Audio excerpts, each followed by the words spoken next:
বিমার প্রিমিয়াম প্রতি মাসে কিংবা বছরে দেওয়া এই অর্থ আসলে কোথায় যায়? অনেক গ্রাহকের মনেই ঘোরে এই প্রশ্ন। প্রিমিয়ামের টাকা জমা হয় একটি কেন্দ্রীয় তহবিলে, সেখান থেকে পরিচালিত হয় পুরো বীমা ব্যবস্থা। এই অর্থের সবচেয়ে বড় অংশ খরচ হয় দাবি নিষ্পত্তিতে। মৃত্যু, অসুস্থতা বা দুর্ঘটনায় ক্ষতিগ্রস্ত গ্রাহক এই তহবিল থেকে পান আর্থিক সহায়তা।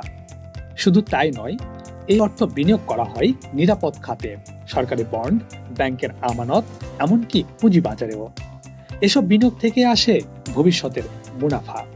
আইন অনুযায়ী একটি অংশ সংরক্ষণ করতে হয় লিগ্যাল রিজার্ভ হিসাবে, যাতে বড় দুর্যোগেও একসাথে বহু দাবি পরিশোধ করা সম্ভব হয়।